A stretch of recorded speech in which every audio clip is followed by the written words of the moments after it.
seorang pria, seorang laki-laki tidak berdiri, itu parah. Lebih bagus ya udahlah. Ya, oke.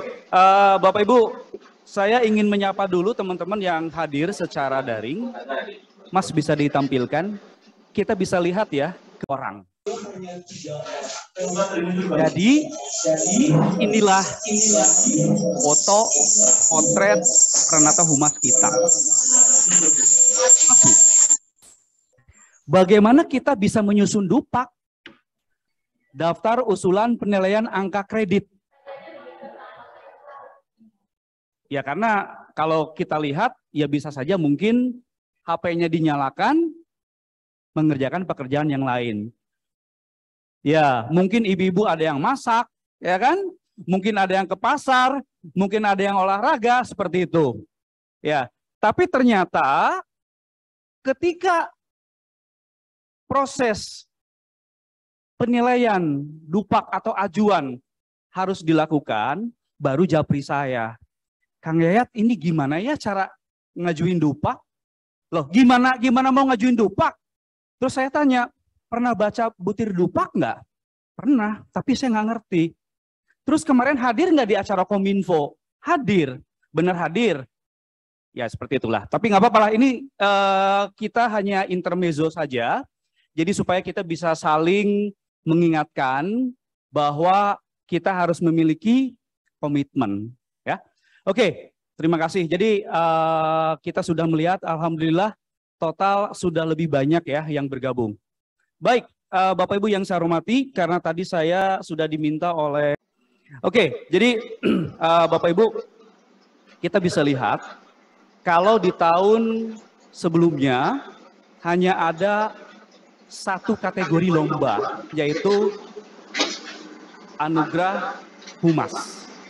Ya, dulu AHD, Anugerah Humas Dikti Ristek. Salah ya, Ristek Dikti ya Din ya. Anugerah Humas Ristek Dikti. Kemudian di tahun kedua ditambahkanlah Anugerah Kerjasama. Di tahun 2020 kemarin kita sudah menambahkan kategori berikutnya, yaitu Anugerah MBKM, Merdeka Belajar Kampus Merdeka.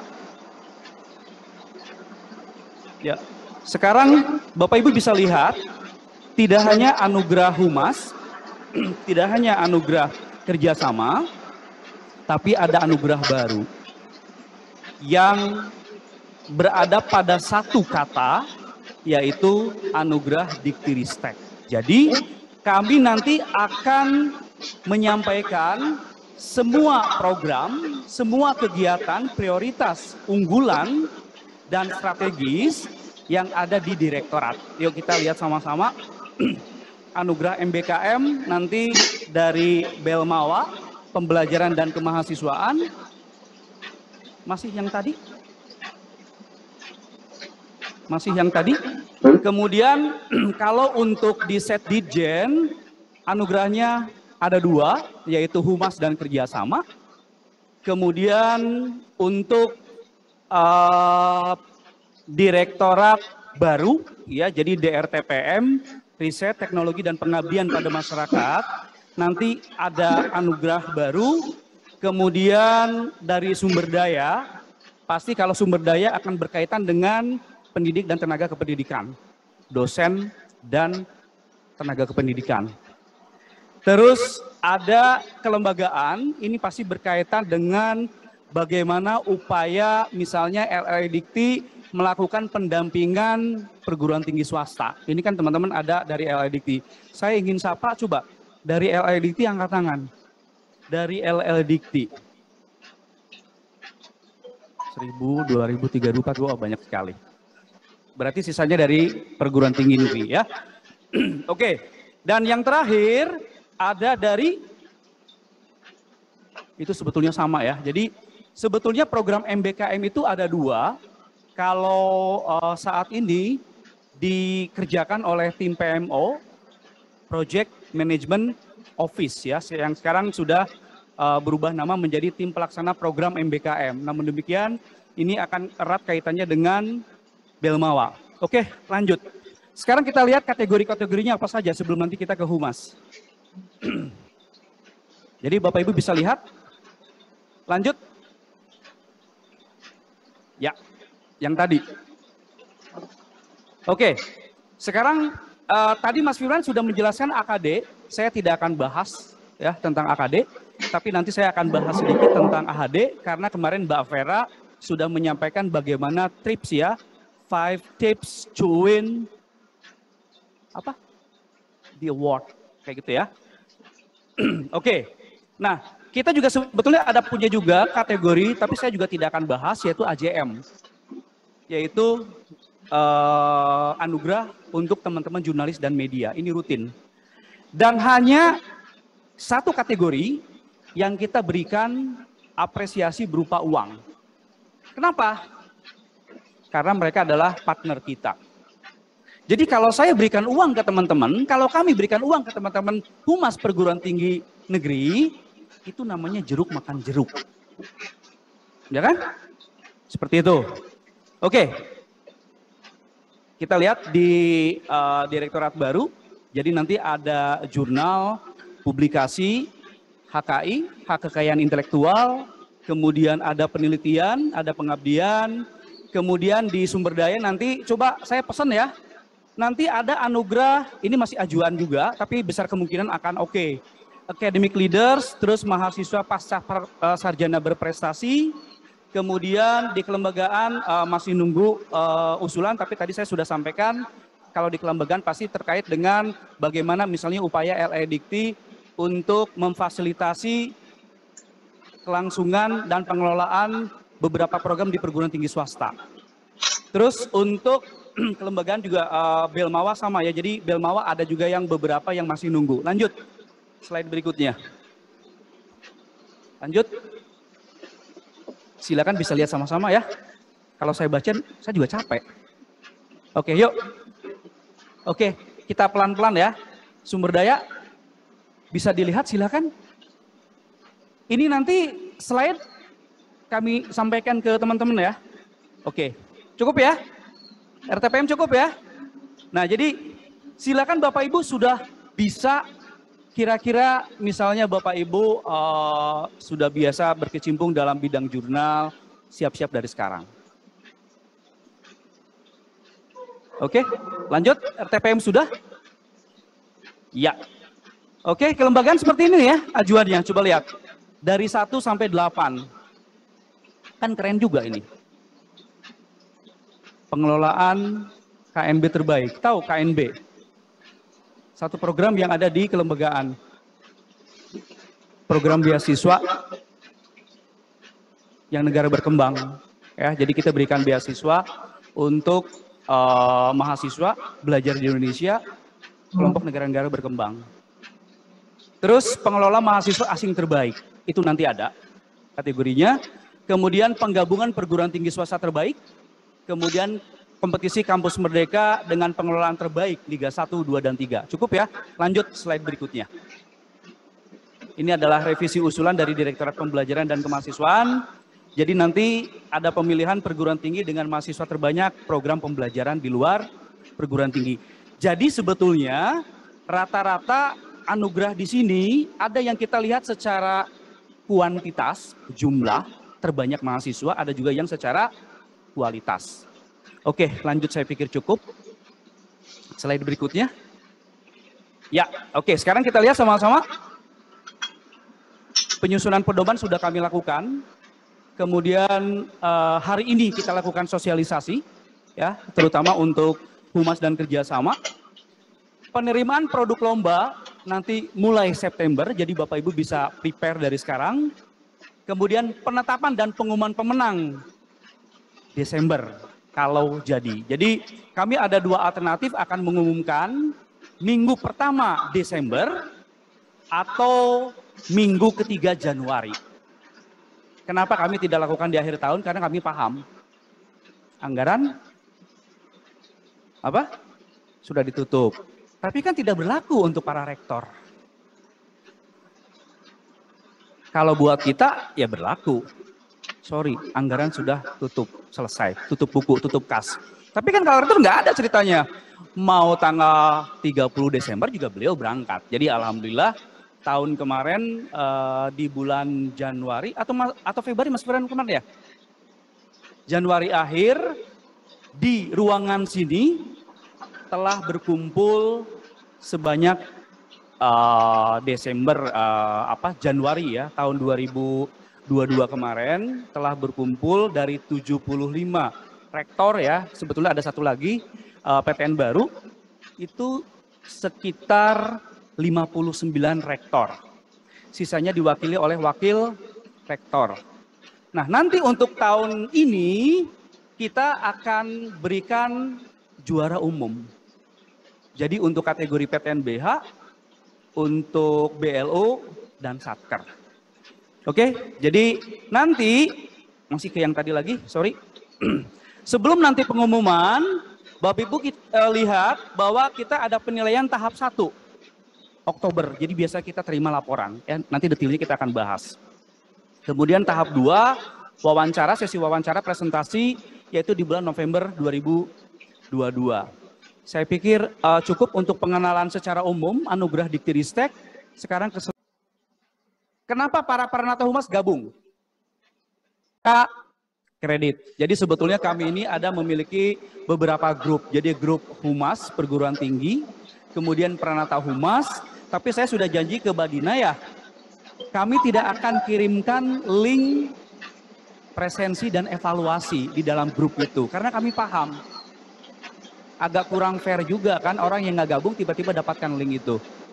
Lumayan kan, nggak capek, bisa sambil nyuci dapat 1 angka kredit kan? Oke, ke slide berikutnya Mas, bisa ditampilkan Mas Anto. Beberapa indikator, ada beberapa instrumen bagaimana kita bisa mempersiapkan diri dan lolos untuk penilaian. Tapi saya ingin sampaikan seperti tadi yang disampaikan oleh Mbak Dina, saya tambahkan. Kami pernah dihubungi oleh beberapa pimpinan perguruan tinggi. Dan jujur saja, saya pernah bersyukur, saya pernah menjadi Kasubag Protokol dan TUP. Alhamdulillah, saya memiliki banyak kontak pimpinan Bapak Ibu yang hadir di sini. Saya pernah dikontak, Mas Yayat, ini kok kenapa tempat saya nggak dapat? Kemudian kami cek, benar seperti jawaban Neng Dina. Gimana mau menang? Ikut saja? Tidak. Nah, jadi saya juga ingin mendorong teman-teman, tidak selalu yang menang itu adalah teman-teman dari perguruan tinggi negeri yang dianggap bagus. Masih ada satu interpretasi yang salah kalau menurut saya. Jadi teman-teman menganggap bahwa teman-teman itu akan diadu, padahal tidak. Kita gunakan perbedaan liga, PTNBH dengan PTNBH, BLU dengan BLU, Satker dan Satker. Dulu saya masih ingat, ada kategori keempat yaitu Politeknik. Ya, tapi sekarang Politeknik sudah kita lepaskan, kami lepaskan sehingga ke Diksi. Nah terus itu yang pertama. Yang kedua, saya ingin mendorong teman-teman tidak pesimis. Cobalah. Kita coba memiliki satu optimisme. Ikutilah semua kategori. Kenapa? Karena saya percaya eksistensi teman-teman, keberadaan teman-teman akan mulai diperhitungkan pimpinan kalau teman-teman punya prestasi di depan Pak Rektor, di depan Bu Rektor. Percaya deh saya. Kenapa? Kami di Diktiristek tiap tahun kami dapat anugerah. Terakhir kita dapat di mana Mas Firman? Di Semarang. 3 kategori. Kita menyumbang, kita sebagai unit utama penyumbang piala terbanyak untuk kementerian. Kementerian dapat 3. Kita alhamdulillah dapat 3 juga. Jadi kementerian dapat 6. Kemudian ditambah dengan dari Diksi 2. Unit utama lainnya tidak pernah dapat. Seperti itu. Nah, jadi kita senang. Karena apa? Ya karena kita biasa di pendidikan tinggi. Tepuk tangan dong. Kan buat kita juga. Nah, sebetulnya tidak sulit kalau kita mau membuat laporan. Yang jelas adalah pertama, coba teman-teman miliki tingkat literasi yang cukup. Iqra, Iqra, Iqra. Baca, baca, baca. Ada beberapa evaluasi catatan kami tahun kemarin. Contoh, laporan harus sesuai dengan tema. Jadi selama 2 tahun kemarin, tahun 2020 dan 2021, temanya adalah tentang implementasi atau pelaksanaan MBKM, Merdeka Belajar Kampus Merdeka. Ini ngomong-ngomong, jangan-jangan teman-teman ada yang belum tahu juga MBKM itu apa. Jadi kebijakan Mas Menteri itu dikenal dengan MB, Merdeka Belajar. Yuk lihat sama-sama yuk. Kita lihat yang paling kiri, warna merah dan putih. Itu adalah kebijakan Menteri, Merdeka Belajar. Lihat sebelah kanan, pojok, Kampus Merdeka, ditambah Indonesia Jaya. Jadi, Kampus Merdeka adalah episode kedua dari kebijakan Merdeka Belajar. Sehingga biasa kita gabungkan dengan istilah MBKM, Merdeka Belajar Kampus Merdeka. Merdeka Belajar bisa dibahasa Inggriskan apa? Emancipated Learning. Kampus Merdeka ada 2 istilah yang muncul. Independence, apa? Ayo, Kampus Merdeka, kalau Emancipated Learning adalah Merdeka Belajar. Kampus Merdeka ada 2. Ada 2 istilah, saya pikir ya sah-sah saja. Ada yang bilang Independent Campus, Independent University, ya. Ada yang Freedom Campus, sah-sah saja. Ya, tapi yang paling baku adalah di Emancipated Learning, yaitu Merdeka Belajar. Oke, kita lanjut. Jadi catatan pertama adalah harus sesuai dengan tema. Nah, tema untuk tahun 2022 adalah Bapak Ibu boleh pilih salah satu ya. Mudah-mudahan Bapak Ibu bisa dengar, bisa camkan. Tolong Bapak Ibu pilih salah satu tema dari transformasi pendidikan tinggi. 1. Boleh membahas tentang MBKM. MBKM itu apa? Itu kan ada sekitar 9 kegiatan MBKM, Merdeka Belajar Kampus Merdeka. Mulai dari magang, studi independen, kemudian kewirausahaan, pertukaran mahasiswa, kampus mengajar, dan lain-lain. Ya. Terus kemudian yang kedua adalah IKU. Tadi sudah disampaikan oleh Mas Firman. Indikator kinerja utama. Kita sebagai humas harus paham IKU itu apa. Indikator kinerja utama. Ada IKU 1 sampai IKU 8.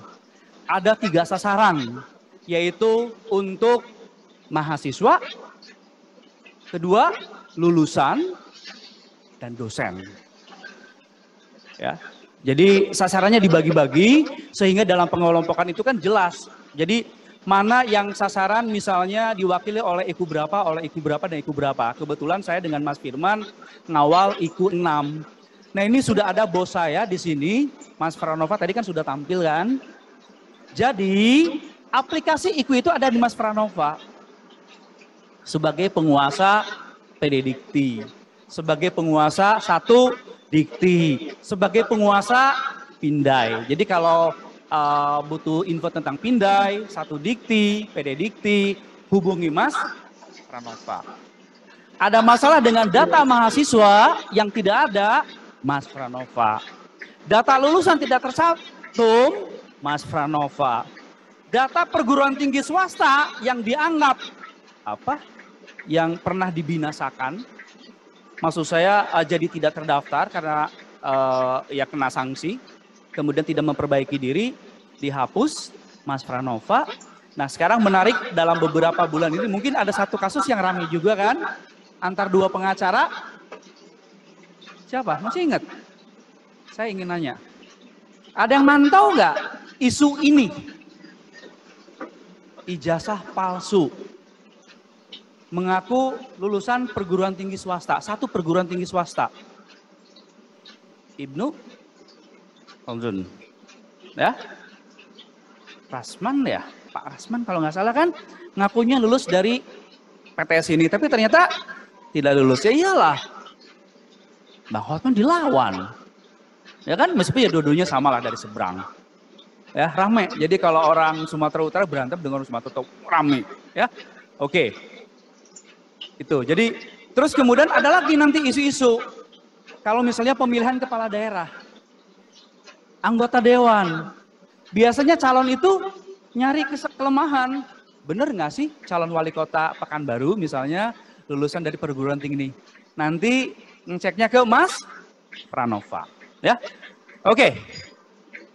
Baik. Sekarang kita lihat sini Bapak Ibu. Kita akan melihat tujuan dan manfaat. Jadi sebetulnya Bapak Ibu. Kami sebetulnya juga mendorong Bapak Ibu tidak semata-mata kami hanya melakukan monitoring dan evaluasi. Kegiatan hari ini adalah bentuk komitmen kami untuk memberikan pembinaan dan pengembangan. Jadi saya juga tidak suka ketika saya dihubungi oleh beberapa teman perguruan tinggi negeri. Maaf ya mungkin saya agak baper. Kampus di Jawa Timur kontak saya. Mas Yayat, ini ada yang hubungi saya, katanya mau monitoring evaluasi ULT ya, Mbak Dina. Mas Yayat berangkat enggak? Enggak, saya bilang. Surat dari mana? Biro. Mas, ini kok bisa ya monitoring evaluasi? Memang kapan pembinaannya? Kurang fair kalau menurut saya. Ya. Jadi kan kurang fair juga tiba-tiba ada teman-teman dari kementerian datang untuk melakukan evaluasi. Kan kalau dalam program itu kan harus jelas ya. Perencanaan, kemudian implementasi atau pelaksanaan, baru monitoring dan evaluasi. Tapi nggak apa-apa ya. Makanya ya udahlah nggak apa-apa untuk urusan WLT. Ada sebagian yang kita serahkan ke biro, ada yang tetap kita handle di kita. Oke, nah ini adalah beberapa tujuan dan manfaat. Jadi sebetulnya selain evaluasi juga kita tuh ingin agar teman-teman memiliki jiwa kompetisi. Kompetisi itu nggak dilarang kok. Apalagi sekarang eranya beda, Bapak Ibu. Orang kalau kita nyari pacar aja harus kompetisi kok. Saya nyari mantan pacar saya harus bersaing loh dengan pria-pria yang lain. Mana Mas Firman? Nah, Mas Firman harus banyak belajar dari saya. Ya, jadi untuk mendapatkan sesuatu, kita harus berani berkompetisi. Harus berani berkorban. Apa? Ya kalau untuk humas, lakukan pengelolaan kehumasan, bikin laporan. Ya, oke. Nah, terus kemudian kedua, kami ingin agar satu perguruan tinggi bisa belajar dari yang lain. Saya ingin sampaikan alma mater saya, Pajajaran. Kang Dandi, mana? Ya. Unpad dalam beberapa tahun kemarin dijadikan sebagai tempat untuk benchmarking dan sebagai best practice dari pengelolaan ULT. Bisa saling belajar antara satu sama lain. Seperti itu. Ya. Saya lihat sekarang beberapa perguruan tinggi negeri, UI mana? Masih ada, Mbak Amel? Itu UI belajar dari kampus yang lama loh, jangan salah. IPB, mana ada teman IPB? Saya dulu sering kontakan dengan Ibu Yati ya. Itu kita saling belajar. Tidak harus kita belajar dari sesuatu yang misalnya harus besar, tidak juga. Kan kadang kita kan punya kelebihan dan punya kekurangan, Bapak Ibu.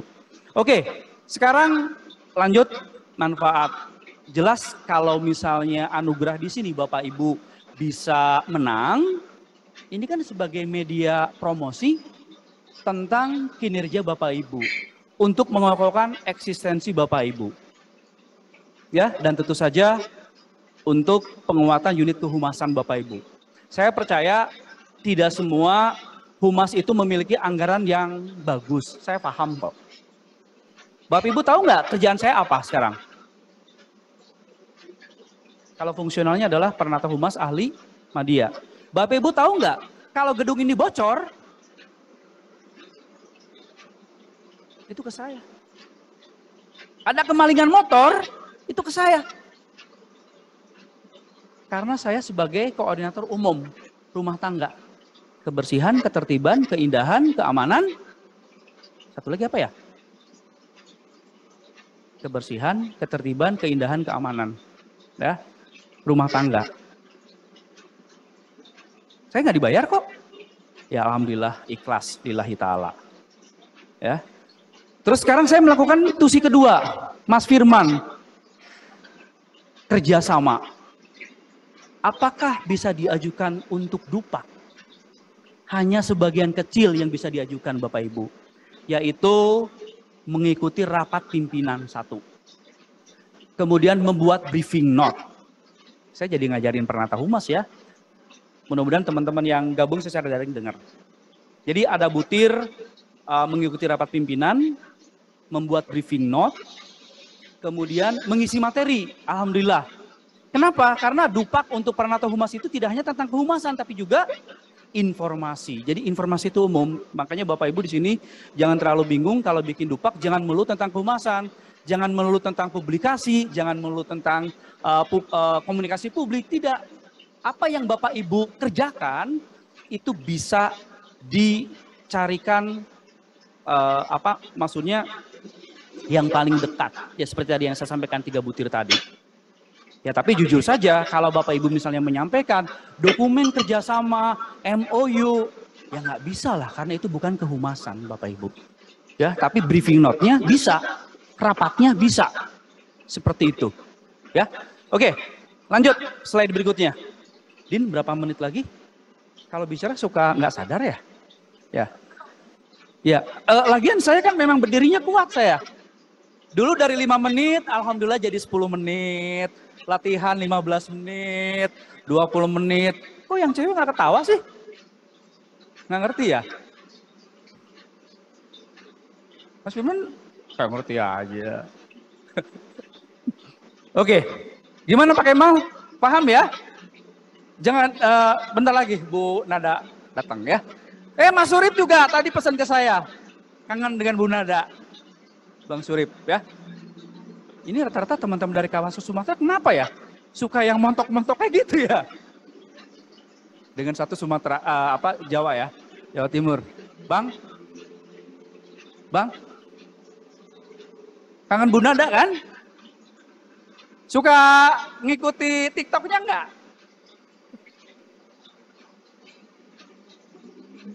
Oh Pak Kemal harus berteman, harus lihat TikToknya. Nanti saya japri ya, TikToknya Bu Nada. Lumayan membuat kita bersemangat dalam hidup ini ya.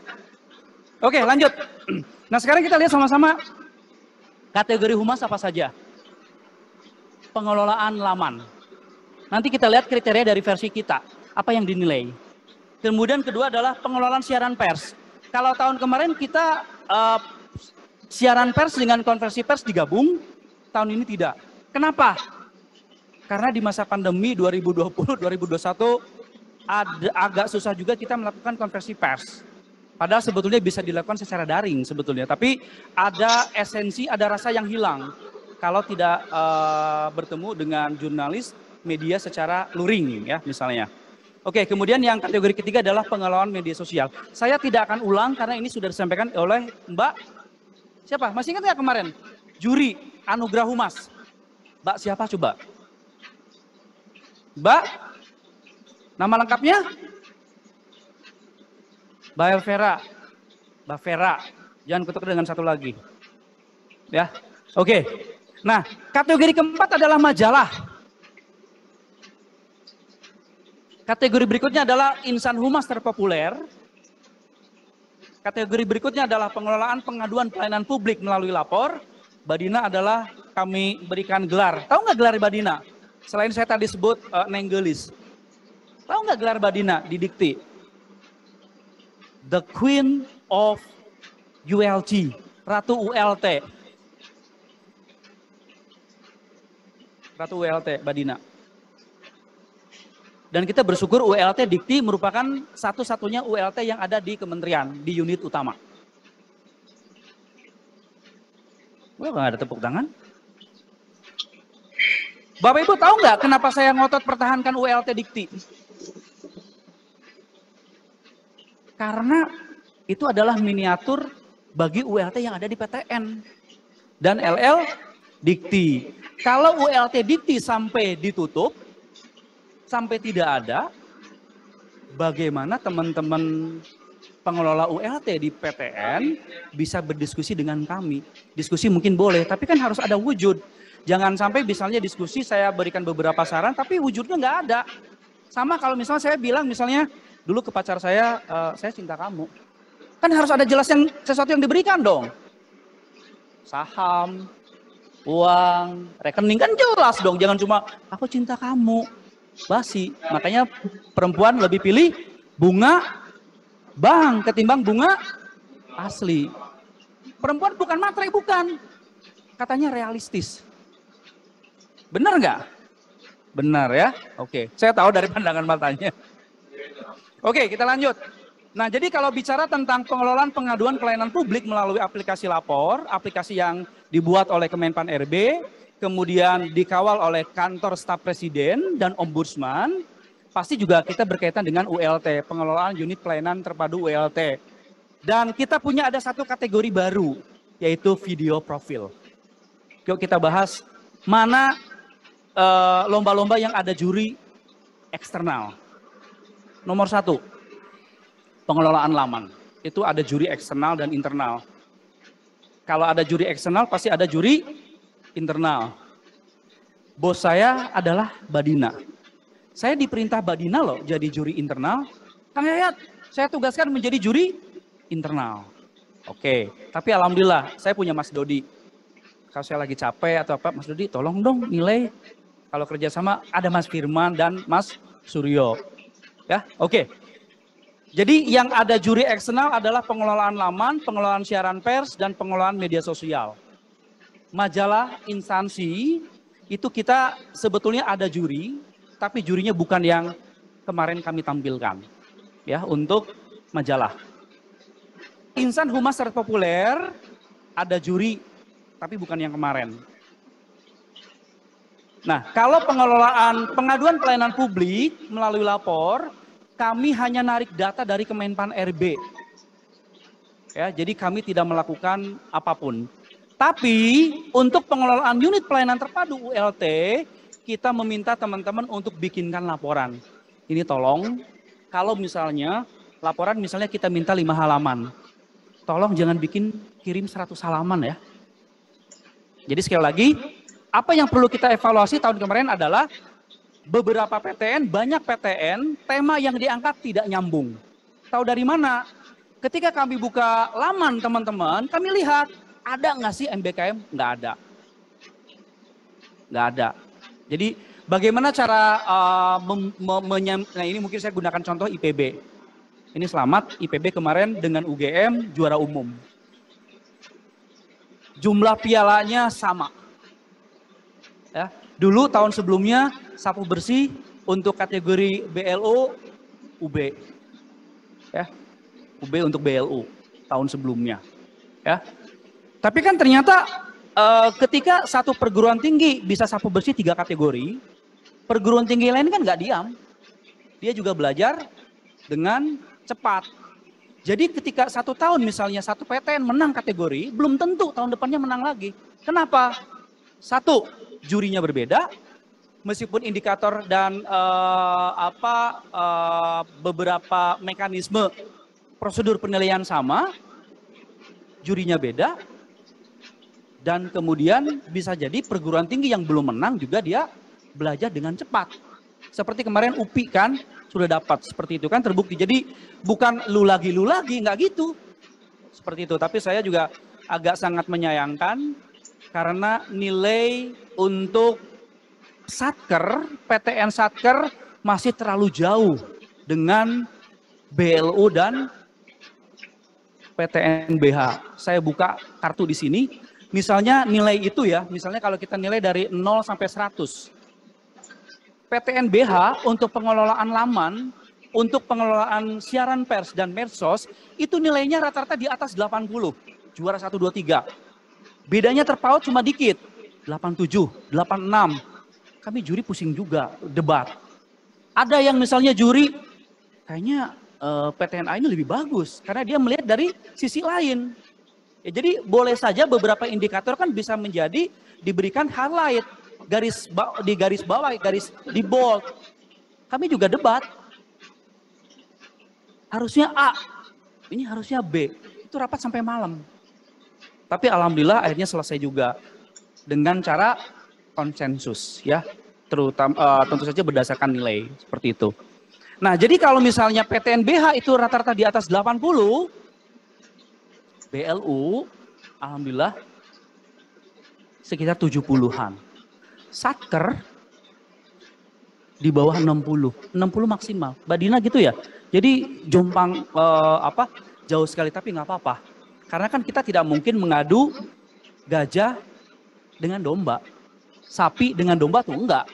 Jadi PTNBH dengan PTNBH, BLU dengan BLU, Satker dan Satker. Dan tahun ini untuk persaingan di PTNBH akan lebih ketat. Kalau tahun lalu hanya 12 PTNBH, sekarang menjadi 16. Jadi siap-siap UNP. Masuk PTNBH kan. UNAN. Tahun kemarin masih transisi. UB, ya kan? Satu lagi? Malang. Makanya saya agak dengan Mas Firman agak ketar-ketir Mas Firman ya.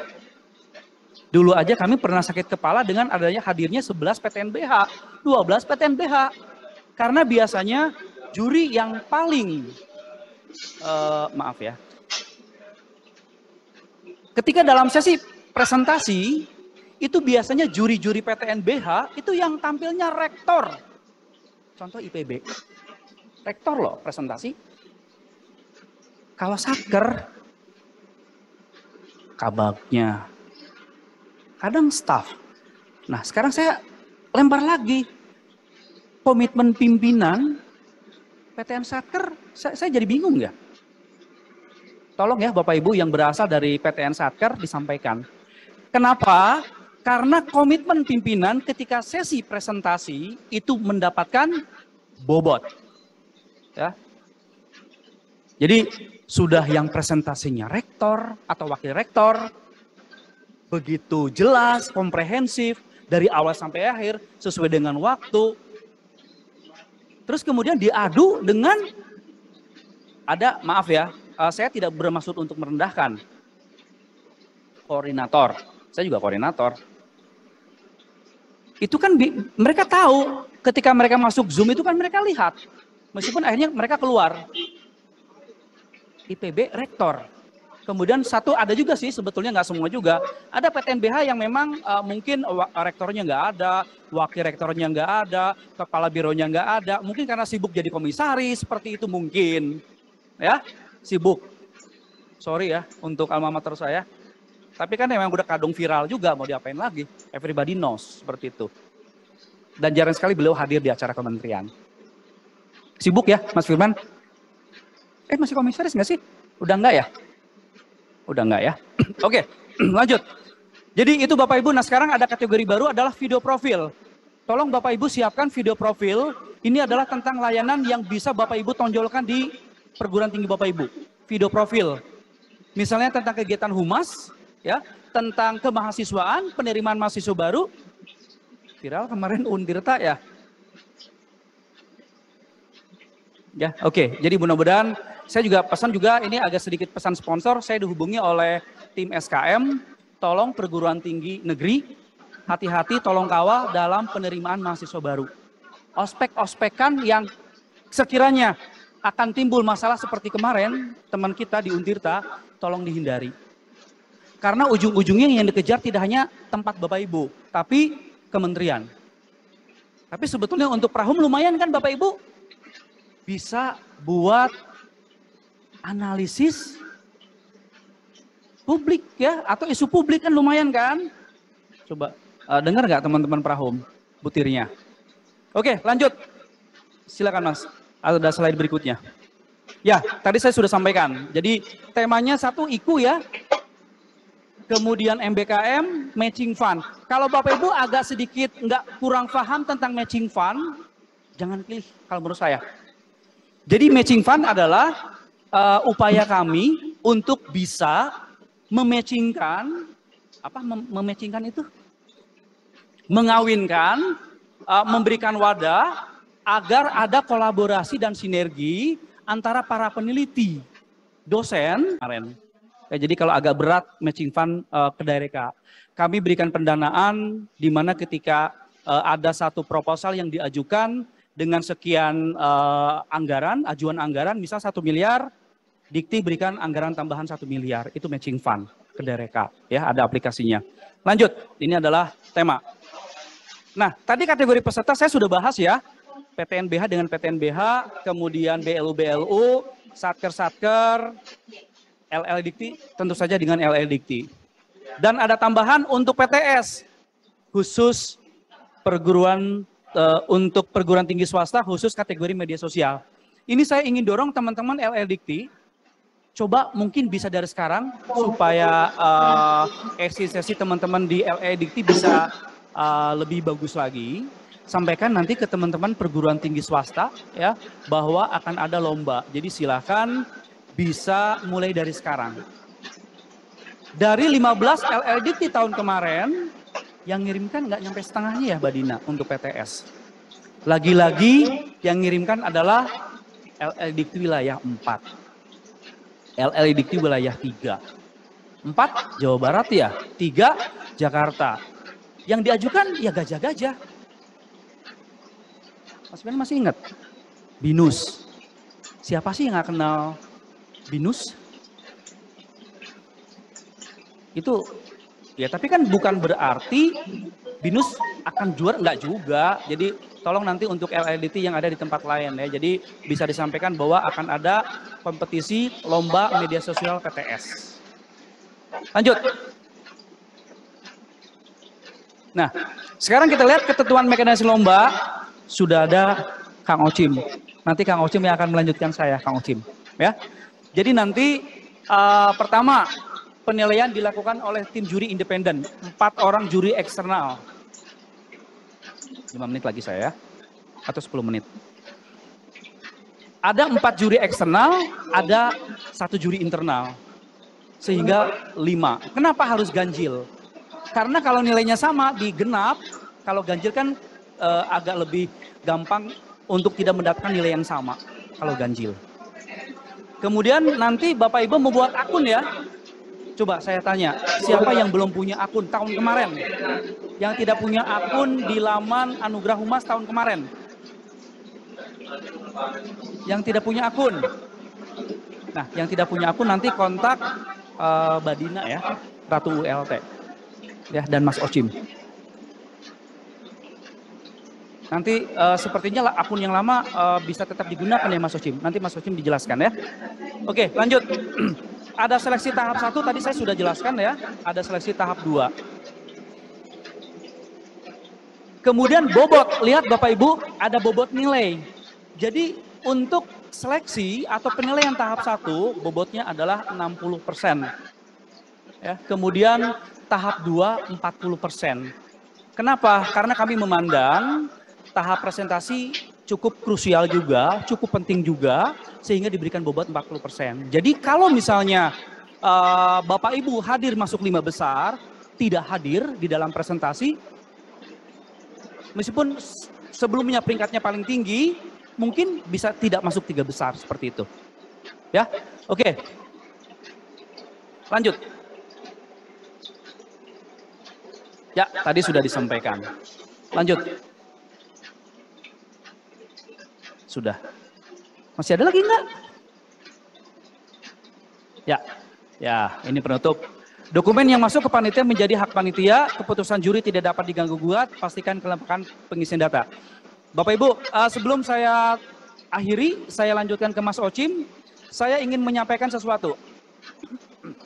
Jika Bapak Ibu tidak puas dengan keputusan juri, keputusan kami, silakan ajukan keberatan melalui TPID.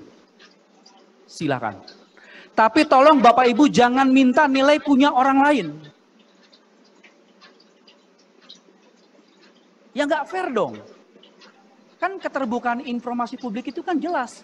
Jadi ketika saya tidak diterima SBMPTN, misalnya zaman dulu sebelum ada nilai UTBK ya, saya tidak diterima CPNS, boleh dong saya nanya, kenapa saya tidak lulus? Nilai saya berapa? Boleh dong, batas nilai berapa? Tapi nggak boleh Bapak Ibu minta, misalnya, saya ini nggak masuk 3 besar nih, ini nilai PTN yang lain tuh berapa? Nggak bisa. Karena informasi bisa diberikan ke pihak yang memang bersangkutan. Oke, baik. Demikian, mohon maaf atas segala kekurangan. Saya serahkan ke Mas Ocim. Mudah-mudahan dalam 25 menit, karena saya tahu ini ada hari Jumat. Dan saya tadi udah ngobrol juga dengan beberapa senior legendaris. Sudah ada agenda. Jadi saya akhiri dengan ucapan terima kasih. Assalamualaikum warahmatullahi wabarakatuh. Waalaikumsalam warahmatullahi wabarakatuh. Terima kasih Kang Yayat. Kang Yayat ini kayak kopi kayaknya ya, bikin kita melek. Semoga tadi pesan-pesan Kang Yayat benar-benar jadi masukan untuk kita bersama. Intinya literasi. Kalau kita sering nyebut Kang Yayat juga Pak Kapus Bahasa. Begitu, karena Kang Yayat juga sering mengoreksi kita-kita nih, mau typo atau misalnya salah pemilihan diksi begitu ya, termasuk mendorong kita untuk lebih meningkatkan literasi kita. Tadi yang mungkin sudah pernah diungkapkan juga oleh Mbak Vera ya, yang diminta apa di panduan sebenarnya sudah cukup jelas begitu ya. Misalnya 5 isi, 5 lembar saja, tapi berupa eksekutif summary, kemudian temanya. Jadi mau ULT atau apapun harus dikaitkan dengan tema besar yang kami tentukan begitu. Ya, kalau nanti ada kerjasama tadi yang disampaikan Mas Firman, khusus untuk anugerah kerjasama Diktiristek bisa melampirkan misalnya MOU atau yang lainnya begitu. Mungkin kayak siaran pers itu juga bisa menyampaikan link, karena kami bisa juga ngecek link yang Bapak Ibu berikan, kira-kira seperti itu. Semoga nanti tadi masukan-masukan Kang Yayat bisa semakin banyak begitu ya yang ikut di anugerah Humas Diktiristek ini begitu. Kemudian untuk tidak berlama-lama lagi, saya